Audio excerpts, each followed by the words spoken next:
अगले संडे में उनको क्यों लाएंगे?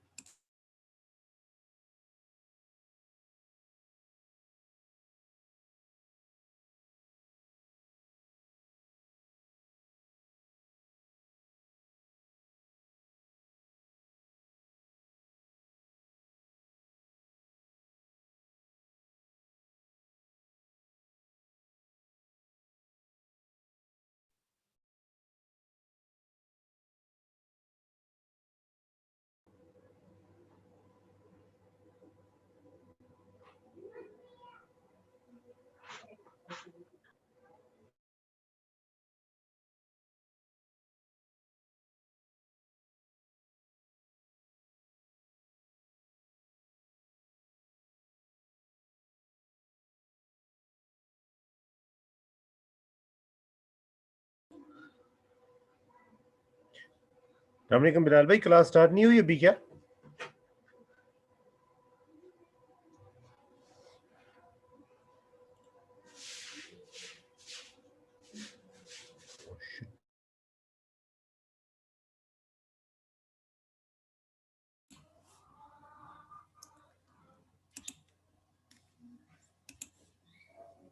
अच्छा स्टूडेंट, अस्सलाम वालेकुम। अच्छा, हम लोग बेसिकली इस वक्त डिस्कस कर रहे हैं प्रेजेंटेशन ऑफ आवर लैंग्वेज, और ये एक काइंड ऑफ लैंग्वेज है प्रेजेंटेशन, यानी जो 4 पार्ट्स हमें डिस्कस करने हैं: कैरेक्टर्स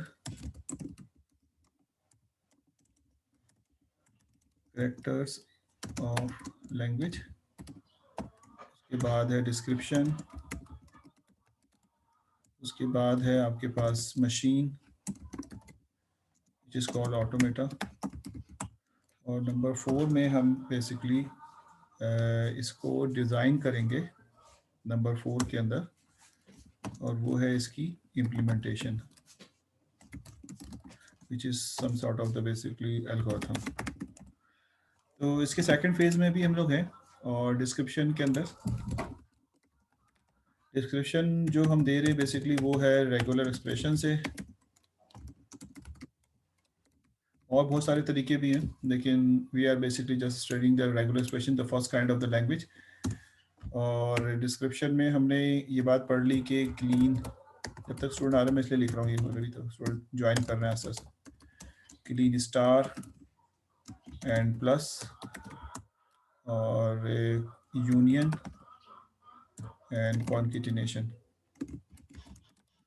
यूनियन को बेसिकली प्लस और इसको बेसिकली माइनस डॉट, और स्टार को भी हम प्लस और स्टार को स्टार और प्लस से रिप्रेजेंट करते हैं। तो इसमें 2 चीज़ें हमने पढ़ ली हैं, फर्स्ट और सेकंड पार्ट, ये वाला जो ऊपर लिखा है मैंने। 1-2 सवाल हम सॉल्व कर रहे हैं, उसी के रिगार्डिंग कुछ सवालात जो बात हो रही है वो हम यहाँ पे डिस्क्राइब कर रहे हैं। एक लैंग्वेज और लिखता हूँ मैं, और उस लैंग्वेज को करने के बाद फिर हम अपनी कुछ मशीन्स डिस्क्राइब करें, फिर मैं आस्ते आस्ते को बताऊंगा। जैसे नॉर्मली आपने देखा होगा, कभी आपने ऑब्जर्व किया हो, ये भी मैं स्टूडेंट ज्वाइन कर रहे हैं तो ऐसे मैं थोड़ा ये बातें कर रहा हूँ कि आपके पास एक फॉर्म फिल हो रहा है वेब में, और उसमें एक ऑप्शन है कि ईमेल लिखें। अब जब आप ईमेल लिखते हैं, हालांकि जो प्रोग्रामर है वो भी इससे अननोन है, और जो लिख रहा है वो तो बहुत ही ज़्यादा अननोन है। तो आप यहाँ पर इस जगह पे एक ईमेल टाइप करते हैं, यानी ABC, ठीक है, @yahoo.com। अच्छा, जब आप ये टाइप करते हैं तो इसके टाइपिंग के वक्त जब आप कोई पैटर्न गलत दे देते हैं, यानी 2 दफ़ा @ दे दें, @ के बजाय अंडरस्कोर दे दें, या कोई इस तरह का पैटर्न जो कि ईमेल का पैटर्न है, यानी पहले यूज़र आईडी, फिर @ फिर डोमेन नेम, फिर उसकी एसोसिएशन के वो कमर्शियल है या क्या है। तो इसके पैटर्न को अगर आप चेंज करें तो आपने देखा होगा, जैसे ही आप टैप करके अगले बॉक्स में जाते हैं तो वो कहता है इनवैलिड ईमेल, जो जावास्क्रिप्ट पे नॉर्मली लिखा जाता है। तो अब सवाल यहाँ पे ये है, 2 साइड है, क्लाइंट साइड या सर्वर साइड आप दोनों साइड पे टेस्ट कर सकते हैं। अगर क्लाइंट साइड पे तो फौरन बता देता है कि ये, वरना सबमिशन पे बताता है। तो क्लाइंट साइड पे अगर है तो आप क्लाइंट साइड पे बता रहा होता है कि ये एरर है इसमें। अच्छा, अब दो चीज़ें, यूज़र मैंने टाइप किया, अब मुझे तो ये पता ही नहीं है कि ये कैसे चेक हो रहा है। खैर चलो, इसकी चेकिंग के लिए जो कोड लिखा गया है, जिन लोगों ने इसको बनाया है बैक एंड पे, वो भी, अब यकीनन ईमेल तो बहुत डिफरेंट पैटर्न के होते हैं ना, याहू का भी हो सकता है और जीमेल का भी हो सकता है। यूज़र आईडी भी एक वेरिएबल है, तो बहुत डिफरेंट पैटर्न की हो सकती है। आपको पता है कि क्या क्या यूज़र आईडी अलाउ है। आप नंबर से शुरू कर सकते हैं, नहीं कर सकते, क्वेश्चन मार्क से शुरू कर सकते हैं, नहीं कर सकते, किससे कर सकते हैं, किससे नहीं कर सकते शुरू। तो जब इसकी इम्प्लीमेंटेशन कोड में हो रही होती है, जावास्क्रिप्ट में या सर्वर साइड में करें तो ASP.NET या PHP के अंदर, तो लोग इसके लिए रिजिक्स इस्तेमाल करते हैं इस पैटर्न को रिकॉग्नाइज करने के लिए। रिजिक्स जो लिखते हैं प्रोग्रामर, तो वो भी ब्लाइंड होते हैं कि ये रिजिक्स, मतलब हम सोचते हैं कि हम रिजिक्स लिख रहे हैं, लेकिन वो ब्लाइंड होते हैं कि रिजिक्स कैसे काम कर रहा है, रिजिक्स वैलिडेट और नॉन वैलिडेट कैसे कर रहा है। ये भी एक पैटर्न ही है ना। तो ये पैटर्न कैसे वैलिडेट हो रहा है और कैसे वैलिडेट नहीं हो रहा है, इनवैलिड हो रहा है, तो वो बेसिकली हम यहाँ पे उसको डिस्कस करना चाह रहे हैं। जो रिजिक्स लिखा जाता है ताकि उसके पीछे कोड जनरेट होके उसकी वैलिडेशन और नॉन वैलिडेशन कराई जाए, वो जो रिजिक्स लिखते हैं वो बेसिकली रेगुलर एक्सप्रेशन से लिखते हैं, और उसमें कुछ एक्सटेंडेड नोटेशन इस्तेमाल होती हैं जिसको हम एक्सटेंडेड रेगुलर एक्सप्रेशन कहते हैं। हमारा अभी पढ़ना मकसद नहीं है, हम जो अभी पढ़ रहे हैं ये बेसिक नोटेशंस हैं। उसके बाद कुछ नोटेशंस होती हैं वो एक्सटेंडेड। तो ये जो आप ईमेल हो गया, डेट ऑफ बर्थ के फॉर्मेट हो गया, टेलीफोन का फॉर्मेट हो गया, ये सारे के वही फॉर्मेट हैं जो हम यहाँ पे पढ़ रहे हैं। ये एक सेट ऑफ क्लास है बेसिकली, और इस सेट ऑफ क्लास में डिफरेंट किस्म की लैंग्वेजेस हैं जो हम यहाँ पे बना रहे हैं। हर लैंग्वेज के अपना एक पैटर्न होता है, तो अपनी एक लैंग्वेज की प्रेजेंटेशन होती है और अपनी एक अलग मशीन होती है। तो अगर आपको इसकी मशीन बनाने आ गई तो आपको ये अंदाज़ा हो जाएगा, स्पेशली उन लोगों पे जो प्रोग्रामर हैं, कि एक्चुअल में जब हम रिजिक्स लिखते हैं वो तो रेगुलर एक्सप्रेशन है, और वो रेगुलर एक्सप्रेशन से उसको टेस्ट कैसे किया जाता है कि ये टोकन वैलिड है या नहीं। तो हम इस बारे में डिस्कशन कर रहे हैं। तो मैं एक लैंग्वेज यहाँ लिखता हूँ एक और उसके बाद फिर हम इम्प्लीमेंटेशन यानी थर्ड पार्ट पे चले जाते हैं। थर्ड पार्ट पे इसलिए कि थर्ड पार्ट को थोड़ा सा पार्ट आज डिस्कस करेंगे हम, इसको हमें अगली क्लास में निपटाना भी है ना, कंप्लीट करना है। अच्छा जी, मैं यहाँ पे लिखता हूँ कि लैंग्वेज जो है वो डिफाइन है AB पे, आसानी के लिए बोल रहा हूँ मैं AB, वरना आप कैरेक्टर को चेंज भी कर सकते हैं। और डिस्क्रिप्शन में दे रहा हूँ, डिस्क्रिप्शन इज अबाउट के all possible combination of A और B, सारे पॉसिबल कॉम्बिनेशन AB के, ठीक है, अलाउ है, such that all possible combination of A and B such that the second last character of word should be। अच्छा, मैं इसको एक और तरीके से भी प्रेजेंट कर सकता हूँ। अभी तो डिस्क्रिप्शन में लिखा है, सेट में भी डिफरेंट, यानी ये मैंने लिखा है all possible combination of A और B such that the second last character of word should be. यानी अगर मैं इसकी कुछ लैंग्वेजेस के वर्ड लिखूं तो वो ये हो जाएंगे कि हो सकता है कि सेकंड लास्ट कैरेक्टर जो है वो सेकंड लास्ट कैरेक्टर B होना चाहिए, तो BB भी हो सकता है, और BA भी हो सकता है, ABA भी हो सकता है, ABBA भी हो सकता है, AABA हो सकता है, और इस तरह के जितने भी कैरेक्टर होंगे जिनका सेकंड लास्ट कैरेक्टर B हो वो एक्सेप्टेबल है।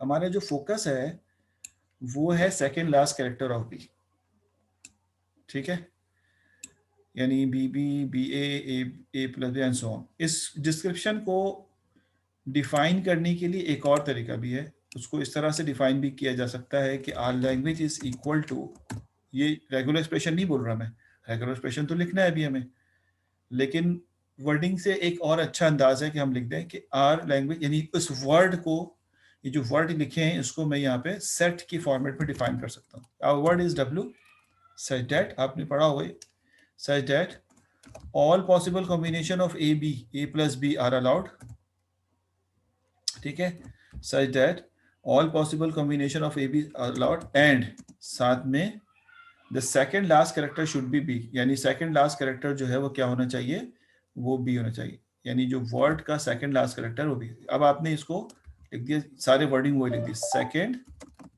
लास्ट कैरेक्टर शुड बी, ये आपने इसको थोड़ा और फोकस करके लिख दिया। This is not regular expression, लिखा आपने बस थोड़ा बेहतर करके लिख दिया इसको कि all possible combination of A B, and का मतलब होता है लाजमी, यानी ऑल पॉसिबल कॉम्बिनेशन के साथ साथ इस कंडीशन को भी वैलिडेट करना है हमें। तो इसके लिए मुझे रेगुलर एक्सप्रेशन लिखनी है।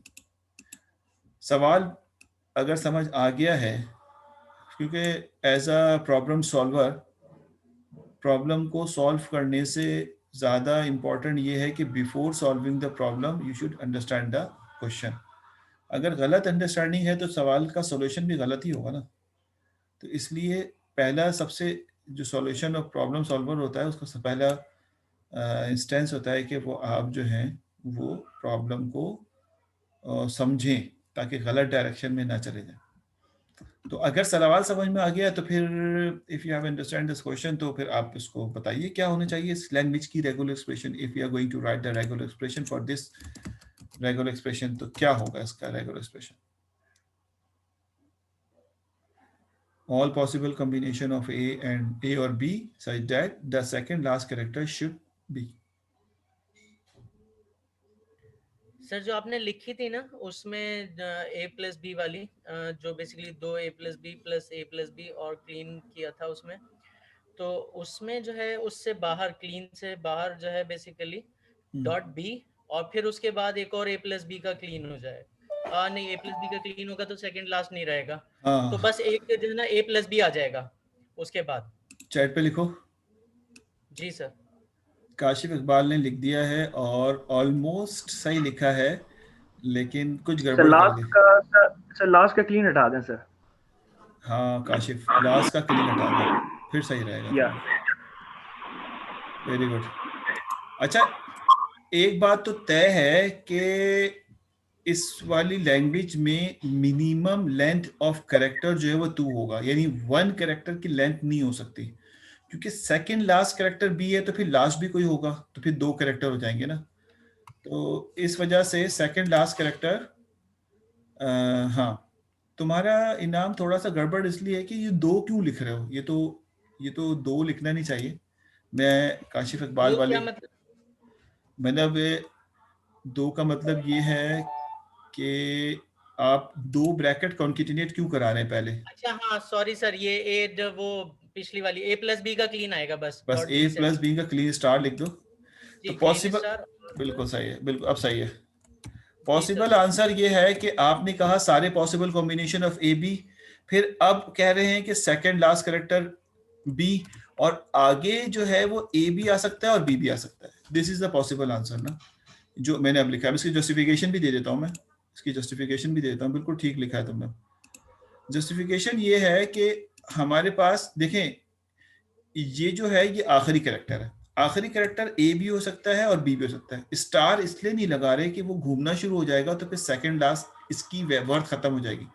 तो सेकंड लास्ट का मतलब ये है कि आखिरी कैरेक्टर जो है वो ए होगा या बी होगा, ठीक है। तो लास्ट कैरेक्टर ए हो सकता है बी, तो आप स्टार इसीलिए नहीं लगा रहे। मिसाल के तौर पे अगर कोई कहता है कि मैं स्टार लगा दूं, यानी यूं लिख दूं कि ए प्लस बी, समझाने के लिए लिख रहा हूं, ये गलत, ए प्लस बी स्टार और फिर बी, फिर ए प्लस बी स्टार, ए प्लस बी स्टार। अगर मैं यहाँ पे इस तरह लिखता हूँ ए प्लस बी स्टार ए, तो उससे नुकसान ये होगा कि ये जो ए प्लस बी स्टार है, जब तुम इसको ये कह दोगे कि ये सेकंड लास्ट कैरेक्टर है, तो फिर यहाँ पर एक ही आगे सिर्फ एक ही कैरेक्टर आने की अपॉर्चुनिटी हो। अगर स्टार लगा देंगे तो गो कि वो नल हो जाएगा, और नल हो जाएगा तो फिर तो ठीक रहेगा, लेकिन नल ना करें अगर उसको, तो फिर तो गलत हो जाएगा ना कि हम यहाँ से आखिर में ए बी भी निकाल जनरेट कर सकते हैं। जब इससे ए बी भी जनरेट कर सकते हैं तो फिर तो सेकंड लास्ट कैरेक्टर ए हो जाएगा। तो इसलिए हम उसको बाउंड करेंगे कि अगर बी को हमने सेकंड लास्ट कह दिया है तो आगे 2 कैरेक्टर जनरेट ना हो सके, एक ही हो सके। तो मैंने इसलिए ए प्लस बी लिखा है। प्लस का मतलब मैं बता चुका हूं कि या तो आप ए पिक करेंगे या बी पिक करेंगे। तो जब ए या बी पिक करेंगे तो ये सेकंड लास्ट हो जाएगा, और उससे पहले ये जो पार्ट है ये कुछ भी होता रहा, इससे कोई फर्क नहीं पड़ने वाला। तो इसलिए उसने लिखा है ऑल पॉसिबल कॉम्बिनेशन। तो ये तो हो गया ऑल। इवन कि अगर ये नल भी हो जाएगा तो बी के बाद एक कैरेक्टर यहां से जनरेट हो जाएगा। तो ये कुछ भी क्रिएट करता रहे, कोई फर्क नहीं पड़ेगा। उसके बाद एक बी ने आना ही आना है, हार्ड कोडेड, और उसके बाद यहाँ पर जो है वो a प्लस बी यानी a या b आ जाएगा। तो इससे ये होगा कि सेकंड लास्ट पोजीशन पे b ही रहेगा। तो ये एक प्रेजेंटेशन है जो आपको इतनी सारे जुमलों से बचा के एक लाइन में लिखने से स्टैंडर्ड प्रेजेंटेशन की तरफ आप चले जाते हैं। अगर हम यूं लिखते हैं कि मिसाल के तौर पे ऑल पॉसिबल कॉम्बिनेशन, ठीक है, ऑफ a और b such that the number of a exact number of a है ये वाला a exact 3 in what 3 word. तो हम बताइए ये कि नई एग्जांपल दी है मैंने आपको कि अगर हम दो कैरेक्टर की बात कर रहे हैं तो इसको कैसे डिफाइन करेंगे कि all possible combination of a और b such that number of a exactly 3, ठीक है, यानी नंबर ऑफ ए जो है वो 3 से ज्यादा नहीं हो सकता। अब उसकी पोजीशन नहीं बताई कि कहाँ पे होगा, ये बोल दिया है कि वो 3 होंगे, लेकिन किस जगह होंगे ये तो उसने नहीं बताया। तो अब हम इसको किस तरह से डिफाइन करेंगे, यानी अगर पॉसिबल लैंग्वेज की बात करें, पॉसिबल वर्ड की बात करें कि इसके पॉसिबल वर्ड कौन से होंगे, तो आप कहेंगे भाई कि हो सकता है कि तीनों ए हो, पॉसिबल है, या हो सकता है कि ए बी ए बी हो, लेकिन 3 से ज्यादा नहीं हो सकते। बी हो, अब ए और नहीं आएगा, मिसाल के तौर पे B A B A B A B B B इस तरह हो, या हो सकता है कि A B B A B B इस तरह हो, और वट एवर जो भी। But the number of A should be 3। A 3 से ज्यादा नहीं हो सकते, एग्जैक्टली 3 होने चाहिए। और उनकी पोजीशन भी हमने तय नहीं की। बाज़ औक़ात स्टूडेंट कंफ्यूज हो जाते हैं और वो कहते हैं कि 3 ए साथ ही होंगे, ऐसा कहीं नहीं, हो भी सकते हैं, यानी पॉसिबिलिटी है भी ऐसी कि मिसाल के तौर पे कोई वर्ड इस तरह लिखा हुआ हो कि A B A B B, तो ये भी पॉसिबल है हमारी लैंग्वेज के वर्ड में, या बी बी बी ए ये भी पॉसिबल है हमारी लैंग्वेज। इस तरह की बहुत सारे पॉसिबिलिटी है, but there should be the A3, 3 से ज्यादा ए ना हो, यानी हम ऐसे वर्ड को खाली एक्सेप्ट करेंगे जिसमें हमारे पास ए की तादाद 3 से अच्छा जी, A B star A B star A B star. Inamul Haq ने अच्छा लिखा है, एक चीज थोड़ी गलत है इसमें। इनामुल हक का आंसर बिल्कुल ठीक है, सिर्फ एक चीज का इशू है, और वो इशू मैं भी वो क्या डिस्कस सर? कर बता देता हूँ मैं। जी सर, जी सर। अच्छा, अभी आपकी लैंग्वेज में गुमान ये हो रहा है कि सिर्फ ए से शुरू हो सकता है, ऐसा ही है ना? यस सर, ये गलत है। जी सर, बिल्कुल। बिल्कुल सही है, 90% सही है। एक बात, इससे पहले भी बी स्टार लगा दो। जी सर, बी स्टार शुरू में लग जाएगा तो ये बिल्कुल सही हो जाएगा। Thank you sir. अच्छा जी, तो ये क्वेश्चन हमारे पास कैसे सॉल्व होगा? अच्छा, मैं तो ये चाहूंगा कि टेक्स्ट पे मैसेज जो है ना वो ऐसे आ रहे हो जैसे आखिरी रातों में या मिड नाइट में पोलिंग के रिजल्ट आ रहे होते हैं, धड़ाधड़ ना, वो भी सुबाई वालों के। तो ऐसे ही रिजल्ट जो हैं वो आपके चैट पे आंसर में आ रहे हो। हर आदमी गलत लिखे लेकिन जरूर लिखे, ताकि इससे ये तो हो कि भाई हमें कुछ न कुछ तो लिखना आया ना। जी जुनेद खान साहब, अदनान शौकत, अहमद सईद, काशिफ इकबाल, शमीम अनीसा, अनीला, गलत लिख दो। गलत लिखने पे कोई पाबंदी थोड़ी है, डायरेक्ट मैसेज कर दो अगर सबको शो नहीं करना चाहते। हाँ अदनान, सही है तुम्हारा आंसर, बिल्कुल ठीक है अदनान, आपका आंसर बिल्कुल ठीक है। इंट्रैक्शन करेंगे तो ही क्लास, ऑनलाइन क्लास में मजा आएगा, वरना मैं ही बोलता रहूंगा तो फिर क्या मजा है। आप बोलें, पूछें, गलत सलत करें, ठीक है।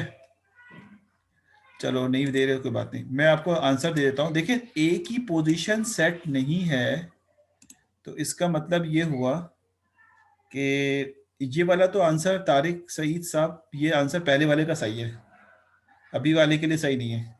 ए plus B star B A plus B, ये तो हो गया पहले वाले के लिए आंसर कि second last character should be B, ये सही है बिल्कुल। लेकिन अगर अभी वाला जो सवाल मैंने पूछा है, ये रहा example, all possible combination of A और B such that number of A exactly 3, A की तादाद 3 होनी चाहिए। तो यूनुस ने जो आंसर दिया है वो थोड़ा सा गलत है यूनुस। इससे जाहिर ये हो रहा है कि तुम्हारा एंडिंग ए पे होगा, तो एंडिंग ए पे हो भी सकता है और नहीं भी हो सकता। तो मैं आंसर दे देता हूं, तो आंसर ये होगा बी स्टार। ठीक है, मैं इसके आंसर की तरफ जा रहा हूं ताकि हम थोड़ा टाइम सेव करें। बी स्टार ए, फिर बी स्टार ए, फिर B star A and then B star. देखिए इससे होगा क्या, ये इसका आरी है जो अभी हम पढ़ रहे हैं, B star A B star A B star A. इसमें 3 एग्जैक्ट ए हैं लेकिन बी पे स्टार लगे हुए, चाहे लिखो चाहे ना लिखो। यानी मिसाल के तौर पे whenever you need to write the triple A, अगर आप ट्रिपल ए लिखना चाहते हैं तो आप सारे बी को नल कर दें, तो आपके पास सारे बी को नल कर दें तो आपके पास ट्रिपल ए आ जाएगा। आप जिस वक्त जो ऑप्शन जो है वो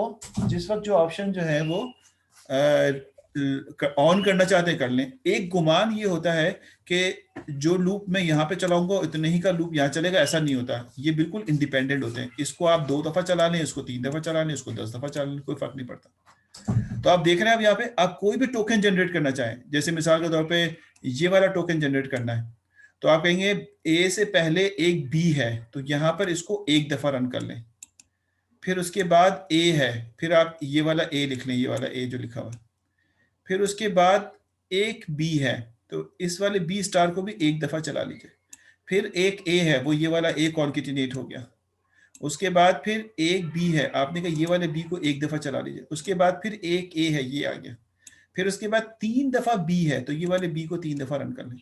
अगर आखिर में या शुरू में बी नहीं देंगे तो उससे ये गुमान होगा कि आपका कैरेक्टर या तो ए से ही शुरू हो सकता है या बी ए पे ही खत्म हो सकता है, इसलिए हमें आखिर में भी और शुरू में बी स्टार देना जरूरी है।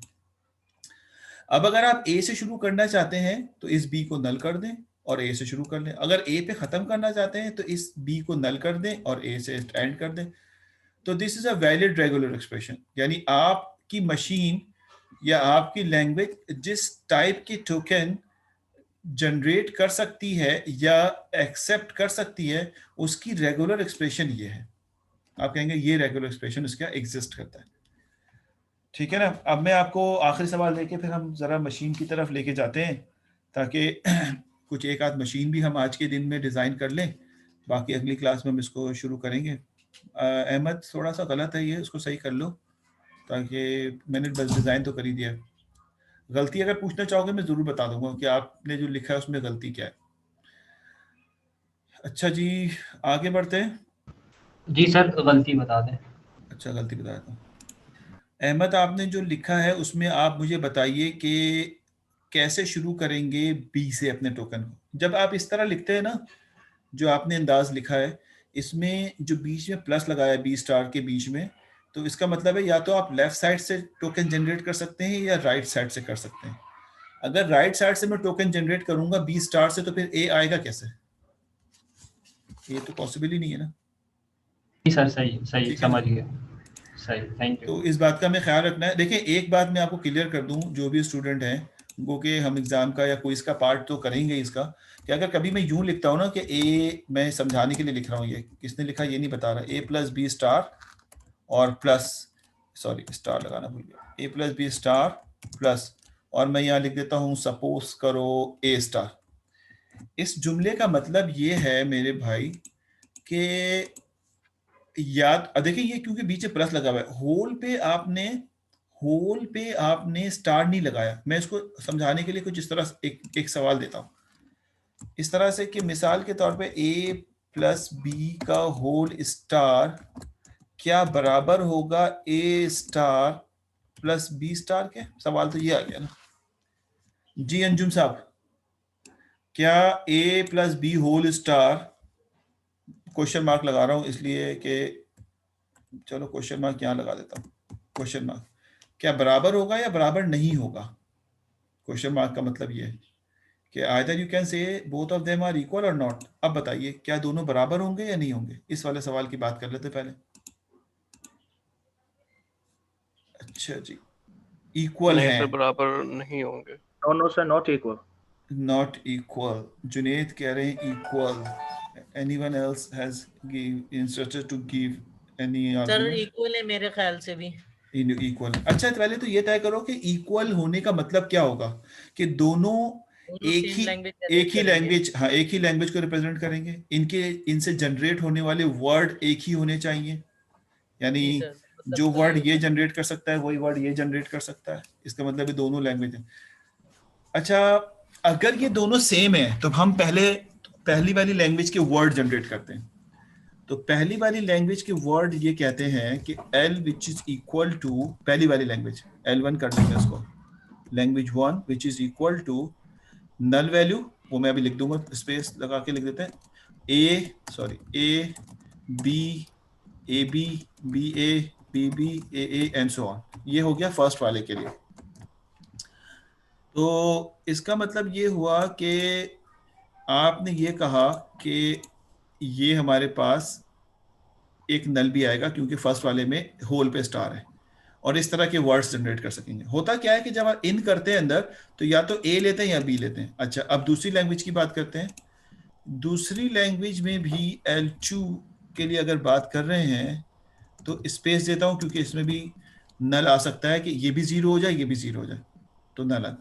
लेकिन आप जब इसके कैरेक्टर बनाएंगे, गौर सुनना, तो या तो ए से बनाएंगे या बी से, यानी आपने पिक कर लिया ए कि मैं ए से बनाऊंगा, होल पे स्टार तो है नहीं कि दोबारा अंदर आ जाए, आपने कहा मैं ए से बनाऊंगा, तो या तो ए बना सकते हैं या ए बना सकते हैं या ट्रिपल ए बना सकते हैं, इस तरह की कोई चीज बना सकते हैं आप। और अगर बी से बनाने की कोशिश की तो या तो बी बना सकते हैं या बी बना सकते हैं या ट्रिपल बी बना सकते हैं, और इस तरह की कोई लैंग्वेज बना सकते हैं। अब आप मुझे बताइए, क्या इसके अलावा या इस पैटर्न के अलावा भी कोई टोकन सेकंड लैंग्वेज से बन सकता है?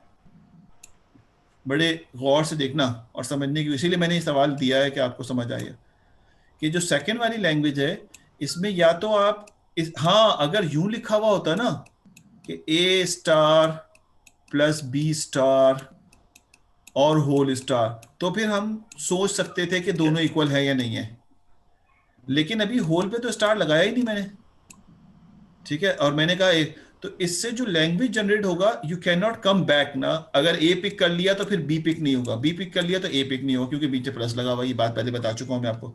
तो ए पिक कर लिया तो ए से बनने वाले वर्ड्स ये हैं, बी पिक कर लिया तो बी से बनने वाले वर्ड्स ये हैं, जिसका मतलब है ओवरऑल इसके जो वर्ड्स होंगे वो ये होंगे। गो के ये वर्ड्स L1 में है लेकिन दोनों एग्जैक्ट नहीं है, क्योंकि L1 में बहुत सारे ऐसे वर्ड्स हैं जो L2 में नहीं है। इसका मतलब ये हुआ कि ये दोनों आपस में इक्वल कतई नहीं हो सकते। अच्छा चलो, इस बारे में हम मान लेते हैं कि दोनों बराबर नहीं है, तो आप क्या कहते हैं, इसके बारे में क्या ख्याल है कि ए प्लस बी स्टार क्या बराबर होगा ए बी स्टार के? क्या इसके बराबर होना चाहिए फिर उसको? जी सर। No sir. नहीं सर, ये तो नहीं हो सकता। इसके बराबर भी नहीं हो सकता क्योंकि L1 की लैंग्वेज को, जनरेट हो रहा सर यहाँ पर, जी ए जी बी स्टार में डबल ए जनरेट नहीं हो सकता। जी जी बिल्कुल सही फरमाया कि हमने L1 तो बनाया हुआ है, अगर मैं L3 जनरेट करूं तो देखें L3 के वर्ड्स क्या होंगे, नल तो हो सकते हैं, लेकिन मैं वर्ड्स जनरेट करने की बात करूं तो जब आप इसके अंदर आएंगे तो आपके पास अपॉर्चुनिटी ये है कि आप ए बी को कंबाइनली पिक करेंगे। कॉन्केटिनेट हमेशा कंबाइनली पिक होता है, अलग से पिक नहीं कर सकते। तो नल तो हो सकता है, नल तो कोई मसला नहीं है क्योंकि होल पे स्टार लगा हुआ है, लेकिन उसके बाद आप आइदर ए बी पिक कर सकते हैं, 2 दफा अंदर जाएंगे तो ए बी पिक कर सकते हैं, 3 दफा अंदर जाएंगे तो ए बी पिक कर सकते हैं। इस तरह के वर्ड्स होंगे जो कतई हमारे ए प्लस बी जैसा नहीं होगा।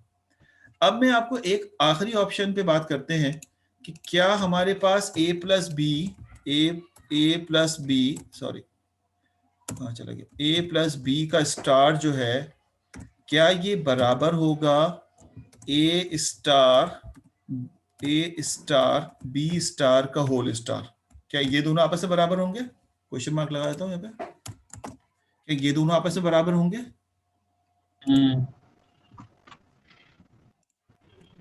जी सर, क्या कहते हैं आप?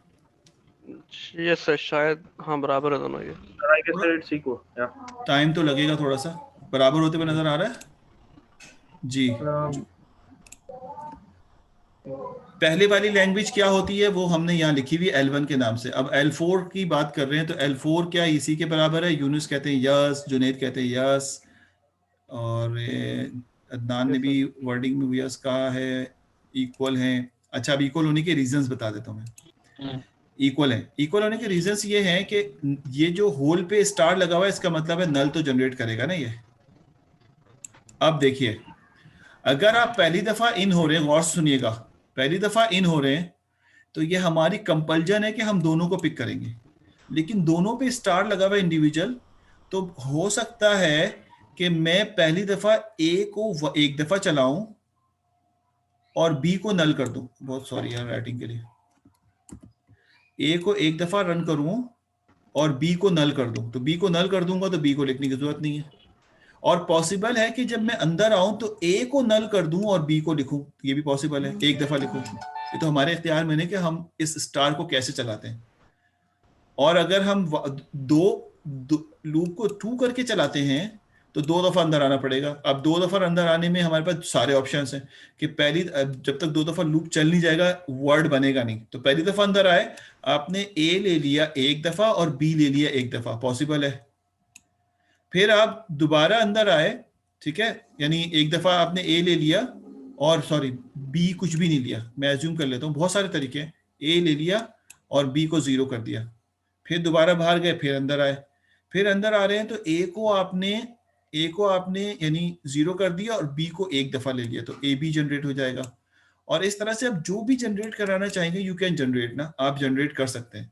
तो कोई एक्स्ट्रा कैरेक्टर जनरेट नहीं होगा, आप वो सारे कैरेक्टर जनरेट कर सकते हैं जो यहाँ पे है, और कोई एक्स्ट्रा कैरेक्टर भी जनरेट नहीं होगा। तो these two are basically equal, ये दोनों जो हैं वो बेसिकली इक्वल होंगे। अब इसको क्या हम इसी तरह प्रूफ कर सकते हैं? तो कहता है नहीं, इसके और भी बहुत सारे तरीके हैं प्रूफ होने के। ठीक है, एक तरीका यह है कि आप प्रॉपर्टी से प्रूफ करें। प्रॉपर्टीज हैं इसकी कुछ, वो प्रॉपर्टीज हम यूज करके प्रूफ कर सकते हैं इसको, कि भाई प्रॉपर्टीज के थ्रू किस तरह प्रूफ करना है हमें। ठीक है, तो ये तो एक कुछ एक्स्ट्रा क्वेश्चंस थे जो मैं आपसे पूछना चाह रहा था। तो मैं आपको बताना असल में ये चाह रहा था कि कुछ लोगों ने सवालात इस तरह किए हैं कि जब आप इस तरह लिखते हैं ना, तो इसका मतलब होता है कि आइदर आप इसको लिखेंगे या इससे जनरेट करेंगे। ठीक है, यानी अगर इससे जनरेट कर रहे हैं तो फिर इसका कोई कनेक्शन नहीं है, और इससे जनरेट कर रहे हैं तो इसका कोई कनेक्शन नहीं है। गो कि आपकी लैंग्वेज का पार्ट है, लेकिन दोनों को मिला नहीं सकते आप इन दोनों। तो ये बात हमें ख्याल रखने की है, और जाहिर है ये कोई इतना अभी आस्ते आस्ते ही प्रैक्टिस होगी, और ना ही हमें अभी इस पे फोकस करना है। ये तो मैं सिर्फ समझा रहा हूँ कि लैंग्वेज क्या होती है और लैंग्वेज को किसको कहते हैं और उसकी मशीन क्या होती है, ये मेन फोकस है हमारा। तो जाहिर है अगर हमारा ये ऑटोमेटा का अंडर ग्रेड का कोर्स होता तो मैं इस पर 2 वीक और लगाता ताकि इसकी प्रैक्टिस करवा सकता, और इसकी प्रॉपर्टीज भी बताता, एक्सटेंडेड नोटेशन भी बताता मैं। लेकिन क्योंकि हमारा कोर्स अभी आगे की तरफ एक्सेलरेट करेगा और हम जंप करेंगे ट्यूरिंग मशीन और उसकी प्रॉपर्टीज पे, तो इनको सिर्फ समझाने का मकसद ये है कि आप इस बेसिक से समझ सकें कि मशीन्स क्या होती है, लैंग्वेज किसे कहते हैं, एक्चुअल में हम कैसे देखते हैं उसको। तो प्रेजेंटेशन तो समझ आ गई। कभी टाइम मिला एक्स्ट्रा और मेरे पास पढ़ाने के लिए उसका कुछ नहीं हुआ तो मैं आपको एक्सटेंडेड नोटेशन पढ़ा दूंगा, ताकि आपको रिजिक्स भी अच्छी तरह लिखना आ जाए और उसकी समझ भी आ जाए। अभी मैं इसलिए नहीं पढ़ा रहा कि हम अभी बेसिक समझ चुके हैं कि प्रेजेंटेशन एक पार्ट है। अब तीसरे पॉइंट पे हम जाते हैं जो है automata, designing the develop.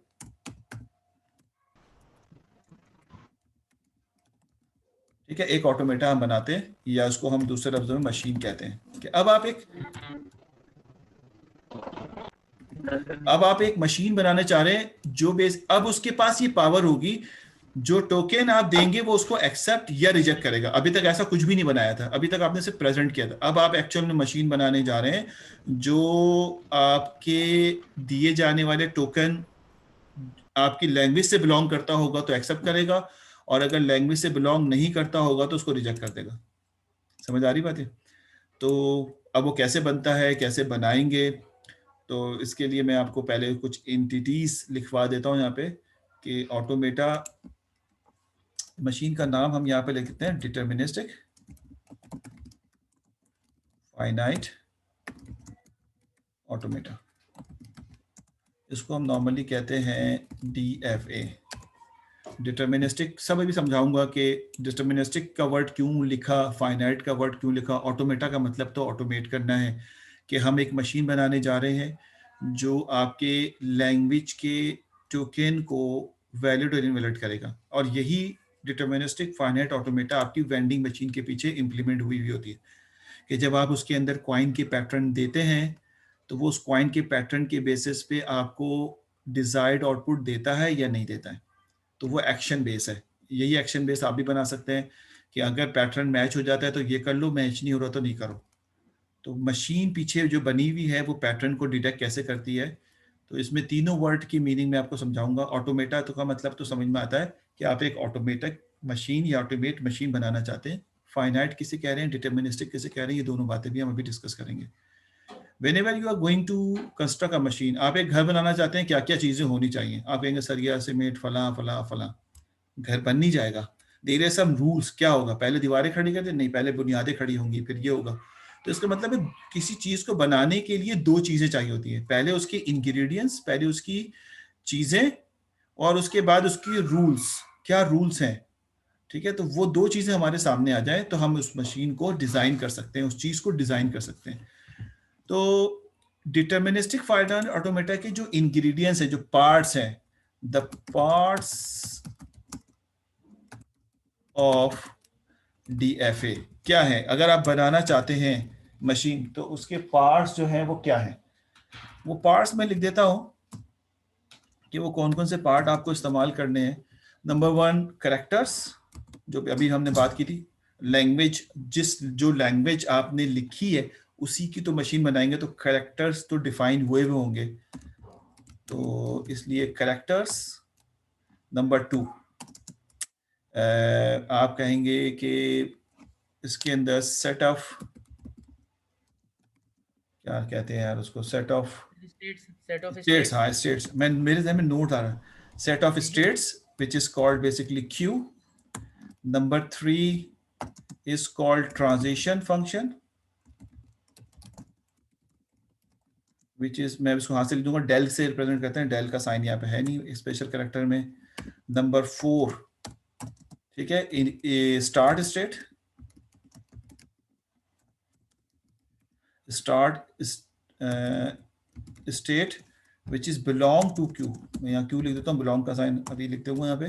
And number 5 final state, final state, और ये स्टेट्स भी हो सकता है और ये भी बिलोंग करता है क्यू में, ठीक है। ये 5 चीजें आपको रिक्वायर्ड है जब आप बनाना चाहें कैरेक्टर का symbol, characters, set of characters. Set of character का मतलब है कि ये कैरेक्टर्स का सिंबल है। सेट ऑफ स्टेट का मतलब भी समझ में आ जाएगा जब हम बनाएंगे। तो ट्रांजिशन फंक्शन को हम नॉर्मली स्मॉल डेल से जाहिर करते हैं, ये डेल है, और इसी तरह से क्यू बिलोंग टू क्यू और बिलोंग टू क्यू, यानी स्टार्ट स्टेट उसी का सेट का पार्ट होता है। अब मैं रूल लिखने से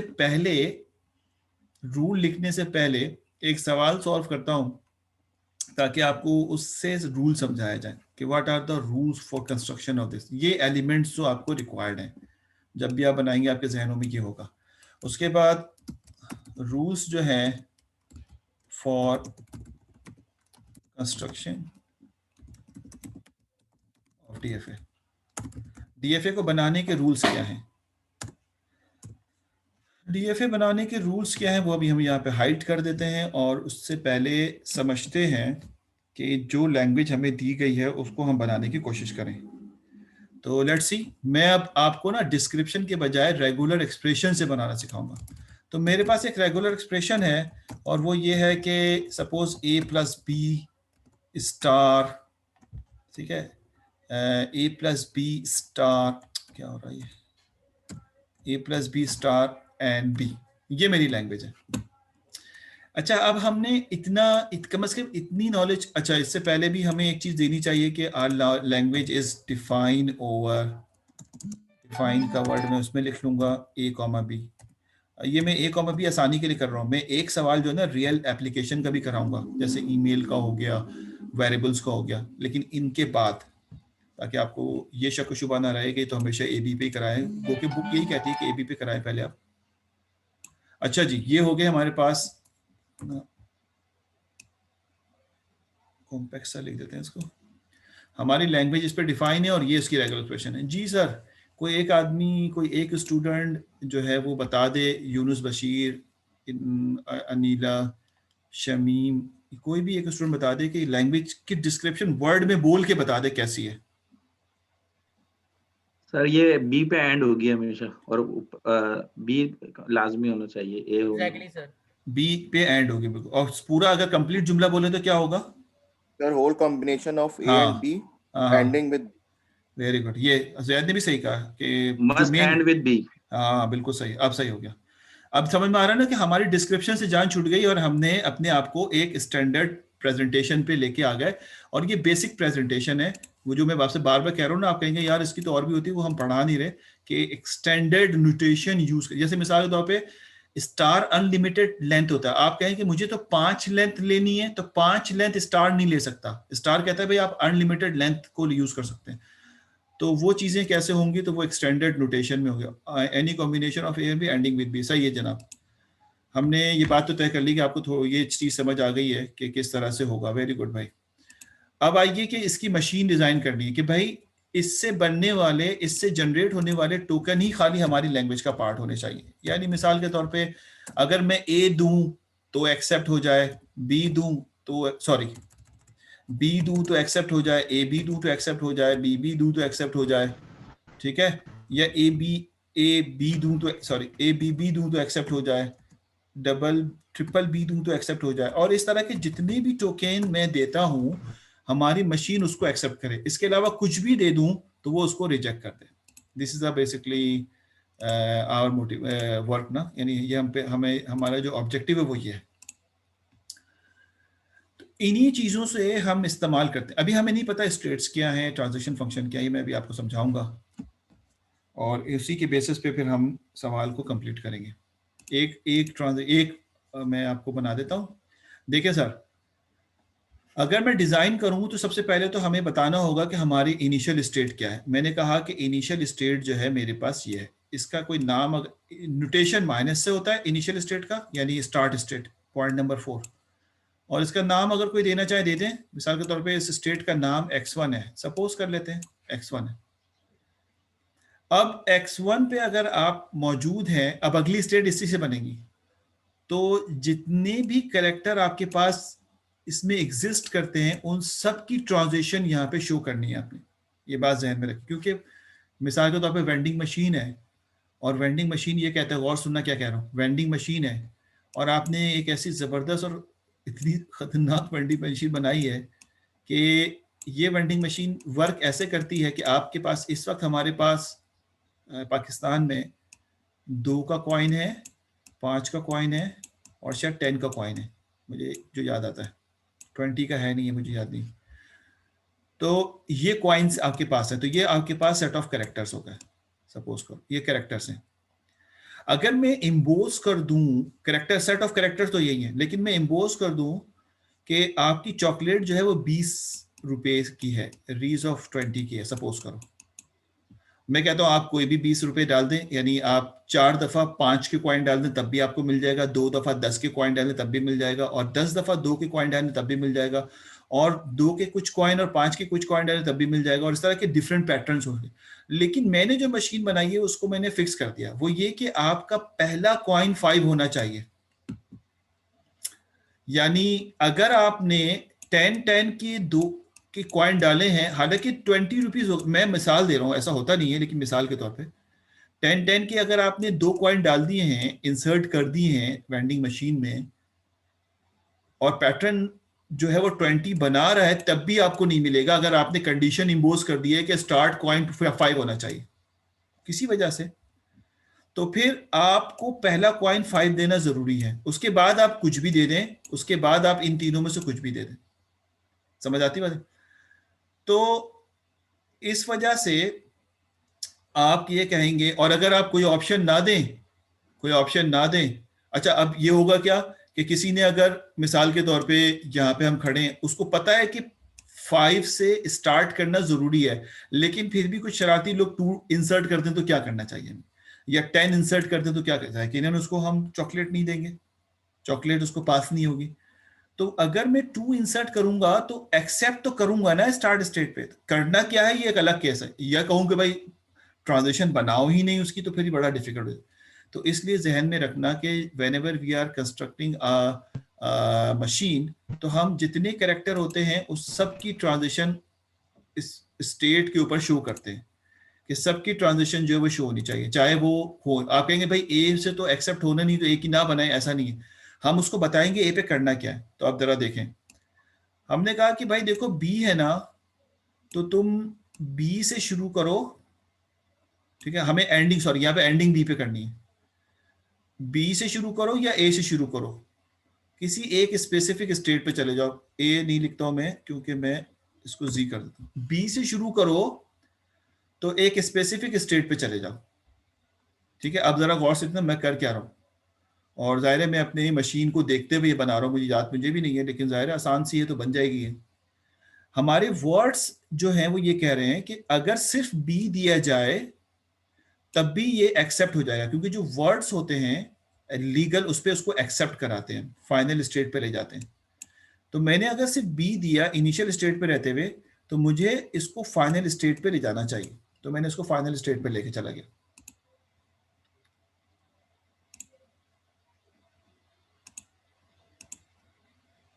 कुछ चीजें जरा रिपीट कर दें, थोड़ा सा समझ में नहीं आया। हाँ बता देता हूँ, पहले इसको मैं रिमूव कर दूं। इन्होंने अभी तक जो है ना अपग्रेड नहीं किया अपनी इसकी सिलेक्शन रिमूवल भी होना चाहिए। ड्रैग करके इतने को सेलेक्ट कर लिया और डिलीट कर दिया, एक एक लाइन को डिलीट करना पड़ता है इसमें, जैसे कि आप पेंट में करते हैं ना। अच्छा जी, मैं अब दोबारा से रिपीट करता हूँ और मशीन डिज़ाइन कर रहा हूँ। और ज़ाहिर पहली मशीन है तो ये थोड़ी सी डिफ़िकल्ट तो लगेगा, लेकिन जो लैंग्वेज की कंडीशन है उसको देखते हुए डिज़ाइन कर रहा हूँ। हमें पहली बात तो ये सुनिएगा कि जो लीगल वर्ड्स होते हैं ना, उनकी इख्तिताम पे आपको फाइनल स्टेट पे होना चाहिए, ये जहन में रखिएगा। यानी जब आप ए और बी दोनों को कंबाइनली रीड कर लेना तो आपको फाइनल स्टेट पे होना चाहिए, और जब आप बी बी रीड कर लें तो आपको फाइनल स्टेट पे होना चाहिए। सही है, बात समझ आ रही? और जब आप ट्रिपल बी रीड कर लें तो आपको फाइनल स्टेट पे होना चाहिए। जब आप सिंपल एक बी रीड करें तो आपको फाइनल स्टेट पे। और अगर कोई इलीगल है, इलीगल का मतलब है BAA, ये एक इलीगल टोकन है। इलीगल क्यों कह रहे हैं? क्योंकि इसका एंडिंग बी पे नहीं हो रहा, हमारी लैंग्वेज का एंडिंग बी पे होना चाहिए। तो जब कोई इलीगल टोकन रीड हो इसके अंदर, हो सकता है शरारती लोग दे सकते हैं, इलीगल टोकन अगर इसके अंदर रीड हो तो उसको फाइनल के अलावा कहीं और स्टे होना चाहिए। ये फर्क होता है लीगल और इलीगल के एक्सेप्टेंस में, कि whenever you will complete the reading of the legal token तो वो फाइनल पे जाके खत्म होता है, और जो इलीगल टोकन होता है वो नॉन फाइनल पे जाके खत्म होता है। बस ये जहन में रखें, इस तरह मशीन बनानी। तो जब मैं फाइनल से क्या मुराद है हमारी, सॉरी आपको कट कर रहा हूँ, मतलब जो हम रीड करवा रहे हैं, जैसे लेट सपोज हम इनिशियली बी रीड करवा रहे हैं, तो फाइनल इसकी डेस्टिनेशन बी होगी या that would be something else?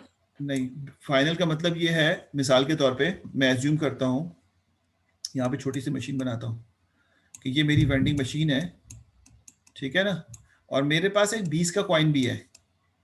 कितने का कॉइन है? 20 का कॉइन भी है। अब मैं सारी कंडीशन हटा दी यहाँ से, वो जो 5 वाली कंडीशन थी, और वेंडिंग मशीन को मैं कह रहा हूँ कि इसकी जो प्राइस है चॉकलेट के वो 20 रुपए है। अब आप बताइए कि 20 रुपए किस तरह से बना सकते हैं? आप कहेंगे कि 20 रुपए बनाने के बहुत सारे तरीके हैं, कि अगर मैं सिर्फ 20 इंटर कर दूं तब भी ये चॉकलेट दे देगा, और अगर मैं 10 इंटर कर दूं तब भी ये चॉकलेट दे देगा। ऐसे ही है ना भाई? तो अगर मैं 20 का एक कॉइन इंटर करूं तो ये चॉकलेट दे देगा, मतलब ये है कि इसने आउटपुट प्रोड्यूस करना शुरू कर दिया। तो जब मैं इसकी मशीन बनाऊंगा तो इससे ये जाहिर होता है कि जब मैं इनिशियल स्टेट पर खड़ा होऊंगा और इनिशियल स्टेट पे एक ट्रांजिशन में 20 की डायरेक्ट कर देता हूं, तो मैं आउटपुट स्टेट पे चला जाऊंगा, जिसको मैं कहता हूं फाइनल स्टेट पे। कि फाइनल स्टेट पे जाऊंगा तो मैं इसको आउटपुट देना शुरू करूंगा ना। तो जो लीगल टोकन होते हैं उस लीगल टोकन की ट्रांजिशन के वक्त जब वो कंप्लीट हो जाती है, जैसे आपने लीगल टोकन सिर्फ बी है तो बी को रीड किया तो वो कंप्लीट हो गया, तो बी की रीडिंग पे आपको फाइनल स्टेट पे होना है। इससे ये जाहिर होता है, जब आप यहाँ से बाहर निकलेंगे तो इससे जाहिर होता है कि आपने इसको बी को एक्सेप्ट कर लिया है, यानी बी एक लीगल टोकन है। लेकिन अगर मैं ए देता हूं, मिसाल के तौर पे मैं ए इंटर करता हूं, ठीक है, और ए इंटर करूं और ए से भी मैं इसको यहीं पे ले जाऊं, तो इससे तो ये जाहिर हो रहा है कि ए से भी आप एक्सेप्ट कर रहे हैं, जबकि ए एक इलीगल टोकन है। तो जो इलीगल टोकन होते हैं उससे, अभी मैं इसको कंप्लीट करूंगा तो आपको काफी समझ में आ जाएगा, हो सकता है अभी भी बात समझ क्लियर ना भी हो। तो जो ए इलीगल टोकन होते हैं उसको बेसिकली आपने होल्ड कराना होता है इंटरमीडिएट स्टेट में, जो कि नॉन फाइनल होता है। फाइनल का मतलब है वो टोकन आपकी लैंग्वेज का पार्ट है। जब तक आप फाइनल पे मौजूद होते हैं, जितना कॉम्बिनेशन पढ़ चुके होते हैं, इसका मतलब है कि आपकी लैंग्वेज का पार्ट है ये वाले पार्ट, अभी तक जितना आपने रीड कर लिया। तो ये मैं जरा कंप्लीट करने दो, तो मेरा ख्याल है कि आपको ये क्लियर हो जाएगा इंशाल्लाह। अच्छा जी, ये हम यहाँ से पहले मैं इसको कंप्लीट करता हूँ, फिर हम डिबेट करते हैं। मैंने कहा कि बी से इसको फाइनल मैंने इसलिए बनाया कि बी हमारा लीगल टोकन है। अच्छा जी, अब मैं सारे टोकन को देख के अलग अलग थोड़ी बनाऊंगा, लेकिन कुछ स्पेशल टाइप होते हैं उसको देख के बना रहा हूं मैं। अच्छा, स्टार्ट अगर मैं करता हूं तो ए से भी कर सकता हूं, तो ए से मैं इसको किसी और जगह ले जाता हूं, और ए से मैं इसको फाइनल पे इसलिए लेके नहीं गया हूं, मिसाल के तौर पे इसका नाम अगर मैं सिंप्लिसिटी के लिए 1 कर दूं, इसका नाम 2 कर दूं, तो इसका नाम 3 होगा। अब आप देख रहे हैं 1 पे माइनस का साइन है यानी स्टार्ट स्टेट है, 2 पे फाइनल का साइन है यानी फाइनल स्टेट है, एंड स्टेट है, और 3 पे कोई साइन नहीं है, तो इसका मतलब ये इंटरमीडिएट स्टेट है। तो आपने कहा कि ए जो है वो बेसिकली इस तरफ आपको लेके आ गया 3 पे, स्टेट नंबर 3 पे। सिर्फ ए से आप यहाँ पे एक्सेप्ट नहीं हो सकते। हाँ, ए के बाद अगर बी आ जाता है, ए के बाद अगर बी आ जाता है, मिसाल के तौर पे बी आ जाए, तो आपको कहाँ जाना चाहिए? ए रीड किया, उसके बाद बी रीड किया, तो आपको कहाँ होना चाहिए? आपको होना चाहिए स्टेट नंबर 2 पे। क्लियर हो रही बात है? करना क्या है, हर स्टेट से आपको ए और बी की ट्रांजिशन करनी है। स्टेट ए से भी ट्रांजिशन करनी है, स्टेट बी से भी स्टेट नंबर 1 में ए की ट्रांजिशन करनी है और बी की ट्रांजिशन करनी है। तो स्टेट नंबर 1 से आपने ए की ट्रांजिशन कर दी और बी की ट्रांजिशन कर दी। आपने कहा स्टेट नंबर 1 पे होऊंगा तो बी से 2 पे जाऊंगा और ए से जो है वो 3 पे चला जाऊंगा। ये बात तो खत्म हो गई। अब आपने कहा 3 पे खड़ा हूं, तो 3 पे भी मुझे ए की ट्रांजिशन करनी है, बी की ट्रांजिशन करनी है। अगर मेरे पास बी पे मैं यानी 3 पे स्टैंड करता हूं और किसी वक्त बी रीड हो जाएगा, तो इसका मतलब ये वो कॉम्बिनेशन क्या बनी, ए और बी। ए और बी एक लीगल टोकन है या इलीगल टोकन है? आप कहेंगे लीगल टोकन है, तो लीगल होने की वजह से उसको आप फाइनल स्टेट पे ले जाएंगे। तो आपने कहा फाइनल स्टेट पे चला जाएगा, तो ये फाइनल स्टेट आप बना चुके हैं उसको। लेकिन अगर यहां से ए दोबारा रीड होता है, ए के बाद ए एक और दफा रीड हो जाए, तो ये तो इलीगल टोकन है, तो आप कहेंगे उसको यहीं पे रोक दो, हमें आगे जाने की जरूरत नहीं है। इसका मतलब है ए के बाद जितने ए आएंगे वो सब यहीं पे रुक जाएंगे, लेकिन अगर बी आएगा तो फाइनल पे हो जाएगा, ए आएगा तो फाइनल। अब देखें मैं एक और, तो फिर ये वाले टोकन कैसे एक्सेप्ट होंगे? ए बी ए और बी, वो तो अभी डिसाइड ही नहीं हुआ। यहाँ पे मैं ए से यहाँ पे आया, फिर बी से यहाँ चला गया, तो अब ये जो स्टेट नंबर 2 है, यहाँ तो किसी की ट्रांजिशन की नहीं मैंने, ना ए की ना बी की। तो मैं ए बी की ट्रांजिशन यहाँ पे करूंगा, तो ए बी की ट्रांजिशन करनी बाकी है। देखिए मैंने स्टेट नंबर 1 पे ए बी की ट्रांजिशन कर दी, स्टेट नंबर 3 पे ए और बी की ट्रांजिशन कर दी, 3 पे मैंने बी की ट्रांजिशन ये कर दी और ए की ट्रांजिशन पे लूप चला दिया, इसको लूप कहते हैं। अब अगर स्टेट नंबर 2 पे खड़े, गौर सुनिएगा, और आपके पास बी आना शुरू हो जाए, तो आप कहेंगे लूप लगा दो और यहीं पे रहो जितने भी बी आ जाए, क्योंकि वो एंडिंग बी पे ही हो रहा है। लेकिन अगर स्टेट नंबर 2 पे ए आ जाता है तो उसको यहां से बाहर निकाल दो, क्योंकि ए आखिर में नहीं हो सकता, तो उसको स्टेट नंबर 3 पे ले जाओ। ये ए की ट्रांजिशन है। ये जो ऑटोमेटा डिजाइन किया, वो क्या आपके समझ में ना आया हो, थोड़ा कंफ्यूजन भी हो, क्योंकि ये सबसे इजीएस्ट मशीन है। इसके बाद पुश डाउन ऑटोमेटा है, उसके बाद ट्यूरी मशीन है। तो जाहिर है हम अगली क्लास में भी इसको बना रहे होंगे, आज की क्लास तो एंडिंग पे ही चल रही है बिल्कुल। अब अगर ये जो मशीन मैंने डिजाइन की, इसकी पहली प्रॉपर्टी देखें क्या है। मैंने रूल लिखे नहीं है, अभी रूल लिखूंगा, तो रूल तो मेरे जहन में तो मैंने बना लिया, इसलिए आपके सवाल बिल्कुल वैलिड है कि आपको तो पता है रूल, हमें तो पता ही नहीं है रूल। तो उस बेसिस के ऊपर हमने कहा कि पहला रूल तो आप याद रखें कि इसमें एक इनिशियल और एक फाइनल स्टेट जो होगा, इनिशियल से स्टार्ट करेंगे रूल नंबर 1, और जब आप फाइनल पे हो तो सिर्फ वैलिड टोकन की वजह से फाइनल पे हो, किसी इनवैलिड टोकन की वजह से फाइनल पे नहीं होना चाहिए हमें। एक बात तो ये हो गई रूल नंबर 2। रूल नंबर 3 ये है कि हर स्टेट पे रहते हुए जिस पे लैंग्वेज डिफाइन है उसकी ट्रांजिशन होनी जरूरी है। यानी अगर आप स्टेट नंबर 1 पे हैं तो ए बी की ट्रांजिशन होनी जरूरी है, अगर स्टेट नंबर 2 पे हैं तो ए बी की ट्रांजिशन होनी जरूरी है। ट्रांजिशन इस लाइन को कहते हैं, और ट्रांजिशन का भी फंक्शन लिखना बाकी है। स्टेट नंबर 3 पे है तो ए बी की ट्रांजिशन होना जरूरी है, क्योंकि जब आप किसी स्टेट पे मौजूद हो और कोई टोकन इन हो जाए तो फिर कोई कैरेक्टर इन हो जाए तो आपको पता हो कि आप कहाँ जाएंगे। तो आपने कहा चलो मैं शुरू करता हूँ। आप जरा देखिएगा, मैंने कहा कि यहाँ पे खड़े बी दिया, तो बी से आप फाइनल पे आ गए, इसका मतलब ये एक्सेप्ट हो गया। अब जरा ए बी की डिवाइड, ए बी की बात करें तो ए बी का मतलब ये है 2 कैरेक्टर है। ए से आप यहां चले गए, ए से आप यहां चले गए 3 पे, और उसके बाद बी रीड हुआ तो आप फाइनल पे चले गए। देखें ए बी से भी फाइनल पे आ गए। फिर उसके बाद बी बी है, बी बी, तो आपने कहा कि बी से आप 2 पे आ गए और एक और बी रीड किया तो 2 पे रहे, फाइनल पे रहे। फिर आपने ए बी बी रीड किया, ए बी बी, तो ए से आप 3 पे आ गए, बी से आप 2 पे चले गए और एक और बी आया तो आप स्टेट फाइनल पे रहे। यानी जो फाइनल टोकन है, जो वैलिड टोकन है, उससे आपको फाइनल पे होना जरूरी है। अब जरा इनवैलिड को पढ़ लीजिए, इनवैलिड को पढ़ लेते हैं। इनवैलिड क्या हो सकता है? बी ए ए, बी ए ए, बी से आप फाइनल पे गए, अभी टोकन कंप्लीट नहीं हुआ है, फाइनल पे आए आप लेकिन अभी टोकन कंप्लीट नहीं हुआ है, फिर ए आ गया तो ए से आप 3 पे चले गए और एक और ए आ गया, दोबारा आप 3 पे रहे। तो देखिए आप का इनवैलिड टोकन आपको कहां से बाहर निकाल रहा है? इंटरमीडिएट पोजीशन से। अच्छा, इनिशियल स्टेट भी इंटरमीडिएट ही स्टेट होती है अगर इसमें फाइनल मार्क नहीं हुआ हो तो इसकी 2 प्रॉपर्टी होती है इनिशियल की, ये इंटरमीडिएट भी होती है और इनिशियल भी होती है अगर इसमें फाइनल नहीं लिखा है हमने तो। और कोई भी आप इनवैलिड टोकन ले लें, मिसाल के तौर पे A B B, A B और ए ले लें, ये एक इनवैलिड टोकन है क्योंकि ये बी पे ऐड नहीं हो रहा। तो आप देखें पहले मैं ए से 3 पे गया, रीड करते रहे, ए से 3 पे गया, कट भी कर लिया, 3 पे खड़ा हूं मैं। अभी मैं इसकी ट्रांजिशन करना भी सिखाऊंगा अगली क्लास में, आज की क्लास तो यहाँ पे एंड करेंगे थोड़ी देर में। और उसके बाद बी रीड करूंगा, बी रीड करूंगा तो मैं फाइनल पे चले जाऊंगा। तो इसका मतलब हरगिज ये नहीं है कि मैं एक्सेप्ट हो गया, जब तक पूरे कैरेक्टर कंप्लीट ना होंगे एक्सेप्टेंस की बात नहीं करेंगे। उसके बाद फिर बी रीड हो गया तो लूप की वजह से यहीं पे रहूंगा, फिर ए रीड हो गया तो 3 पे चला जाऊंगा, फिर बी रीड हुआ तो दोबारा 2 पे आ जाऊंगा, और फिर ए रीड हुआ तो 3 पे आ जाऊंगा। तो आप देख रहे हैं, अच्छा इसकी इंडिकेशन के लिए कि टोकन खत्म हो गए, एक डॉलर साइन यहाँ लगाते हैं कि टोकन यहाँ पे खत्म हो चुके हैं। तो जैसे ए रीड करूंगा 3 पे आ जाऊंगा, तो आप देख रहे हैं पूरे टोकन की रीडिंग पे आपको फाइनल से बाहर निकाल देगी और आप इंटरमीडिएट से बाहर है। इसका मतलब है ये नॉट एक्सेप्टेड है, लेकिन कोई लीगल होगा तो वो डेफिनेटली फाइनल से एक्सेप्ट हो जाएगा। तो जो भी लीगल टोकन होंगे उसको फाइनल से एक्सेप्ट होना चाहिए, और जो इलीगल टोकन होंगे उसको इंटरमीडिएट से रिजेक्ट होना चाहिए। ये हमारे एल्गो, जब हम एल्गो लिखेंगे ना, स्टेप नंबर 4 जब एल्गो लिखेंगे तो ये बात कर रहे होंगे। तो इस तरह से आपने, अब ये जो मशीन जो कि एब्स्ट्रैक्ट मशीन है, देखें पेपर पे बनाई है ना, इतनी कॉन्क्रीट मशीन है कि इसमें जब ये सही बनी हुई होगी तो एक टोकन भी गलत एक्सेप्ट नहीं करा सकते इसमें आप, और एक टोकन जेन्युइन वैलिड रिजेक्ट नहीं करा सकते अगर सही बनाई है तो।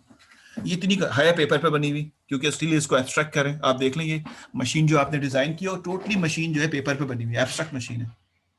अब जाके इसकी इंप्लीमेंटेशन करेंगे स्टेप नंबर 4 जो हमने लिखा था, ताकि उसके एल्गो या कोड आप लिख लें ताकि ये इंप्लीमेंट हो जाए। तो ये किस मशीन के लिए बनाया है? ये बना है इस लैंग्वेज के लिए जो कि बी में एंड हो रहा है। अगर मैं ये ईमेल एड्रेस की वैलिडेशन के लिए बनाता तब भी मैं ईमेल एड्रेस की वैलिडेशन के लिए बना सकता हूं। मैं इसको मैं कंपाइलर में वेरिएबल के लिए बनाऊं तब भी बना सकता हूं उसको मैं, और उसके बाद उसका कोड लिख लूं। तो this is a way basically implementation of DFA. काफी ज्यादा बोल गया आज मैं, तो ना तो इंट्रोडक्शन ना कुछ, बस पढ़ाए जा रहे हैं। खैर ठीक है, यहाँ तक रखते हैं आज हम, और आप अपने आप को अनम्यूट करके बात कर सकते हैं। तो मेरा ख्याल है कि हाँ बोले, सर सॉरी, आप कंटिन्यू कर लें। नहीं मैंने होगी बात, आप बात करें। जी सर, एक थोड़ा सा आउट ऑफ कॉन्टेक्स्ट है। वो ये कि ये जो अंडरग्रेड का पार्ट है, लाइक डीएफए ट्रांजिशन टेबल बनाना, उसका एनएफए से डीएफए कन्वर्जन, ये नहीं, एनएफए से डीएफए, हाँ हाँ ये बोल, हमारे पास एग्जाम में कवर होगा? जी जी होगा। होगा। कितने कॉन्टेक्स्ट में कितना परसेंट सर, ताकि हमें टॉपिक्स पता हो तो हम उस लिहाज से प्रैक्टिस भी कर पा रहे हो। और जी जी, ये वाला कंप्लीट हो जाए तो फिर मैं दूसरी बात। हाँ मैं बता रहा हूँ आपको, जब हम ये कंप्लीट कर लेंगे ना तो फिर हम वेटेज का डिसाइड करेंगे। वो कि ओके एक एक ही सवाल में सारे पार्ट जो है वो निपटाएंगे, क्योंकि दो बड़े टॉपिक हैं, रेगुलर एक्सप्रेशन और उसकी मशीन डीएफए। कन्वर्जन वगैरह नहीं पढ़ाऊंगा मैं। और दूसरा जो पार्ट है वो है सीएफजी और उसकी मशीन पीडीए। बस ये चार चीज़ें हमें पढ़नी, तो वो गोल के एक सवाल या दो सवाल में जो है हम कवर कर लेंगे। तो वेटेज कितना होगा ये सब बताना मेरे लिए काफ़ी डिफिकल्ट होगा, लेकिन दो नो सवाल। प्रॉब्लम सर, हम बाद में डिस्कस कर लेंगे इस पे, हम्म, जब हमारा क्विज या वो पोस्ट में जी जी बेसिकली बिल्कुल, पेंडिंग होगा जी मिड टर्म। बिल्कुल। एक दूसरा सवाल था सर, वो बहुत काफी टाइम हो गया, कई साल पहले मैंने कहीं पढ़ा था, इम्प्रेशन सा आ रहा है कि अगर जो है मशीन एक्चुअली जो एब्स्ट्रैक्ट, ये हम डीएफए या ऑटोमेटा की बात करें, अगर वो ट्रांजिशन और सिंबल के अगेंस्ट में सिर्फ एक स्टेट मूव कर रही है तो हम उसे ऑटोमेटा कहेंगे, और अगर वो कोई आउटपुट भी दे रही है तो उसे मशीन कहेंगे। क्या वो सही है मेरा इंप्रेशन, या जो है मुझे कुछ फेड आउट हो गया है? जहाँ तक मेरी अपनी नॉलेज है वो ये है कि आपकी जो मशीन होती है वो ये दोनों काम कर रही होती है, कि कंप्यूटेशन भी करती है और रिकग्नाइज भी करती है, जी जो ठीक है। मेरे नॉलेज में है। तो इसलिए, और क्योंकि ये ऑटोमेट हुआ हुआ है इसलिए उसको ऑटोमेटा कह रहे हैं। बाकी यानी अगर, इंटरचेंजेबल यूज कर सकते हैं। जी बिल्कुल, मेरे हिसाब से तो यही सही सर, जी सही सर, मेरा फिट आउट हो गया होगा, मैंने कई साल पहले, जाहिर सी बात है, माइट भी माइट। आपको पता है बैकग्राउंड मेरा बहुत पुराना है, तो वो मे भी शायद। जी ठीक है जी सर, और कोई सवाल? सर, जी जी। इसमें जो आपने जो ये 3 स्टेट्स बनाई हैं, अगर हम इसमें से जो नंबर 3 है उसको ना यूज करें, सिर्फ स्टार्ट और फाइनल को यूज करें, तो इस तरह से बन सकती है मशीन? लाइक हमने स्टार्ट पे ही ए पे लूप लगा दिया, और जैसे ही बी आया तो वो फाइनल पे चला जाए, एंड देन हाँ अगर बी आता है तो लूप लगा दें, और अगर ए आए तो फिर रिटर्न कर दें स्टार्ट पे। तो ये सही होगी जी मशीन? जी जी बिल्कुल हो सकती है, बिल्कुल हो सकती है। एक लैंग्वेज की कई डीएफए बनाया जा सकता है। ठीक है। ठीक है, बिल्कुल सही बोलना है। और कोई सवाल? ठीक है भाई।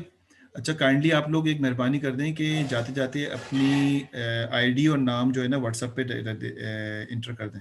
जो ग्रुप बनाए ना, अपनी आईडी और नाम, तो मैं अटेंडेंस लगा दूंगा आपकी। ठीक है, और कोई बात पूछनी है? बंद कर दें? चलो, आने शुरू हो गए ना, तो उसका मतलब आपको समझ आ गया। अपनी आईडी और नाम अपनी व्हाट्सएप पे दे दें तो इंशाल्लाह मैं उसकी अटेंडेंस लगा दूंगा। और कोई अगर मिस हो गया हो तो उसकी भी आप मुझे फॉरवर्ड कर दीजिएगा, क्योंकि 18 स्टूडेंट तक मैंने देखा था, अभी 14 है। तो आपके कोई दोस्त यार हों जो आए हों थोड़ी देर के लिए चले गए हों फिर लाइट वाइट की वजह से, तो उनका भी आप इंटर करवा दीजिएगा। अस्सलाम वालेकुम। वालेकुम अस्सलाम।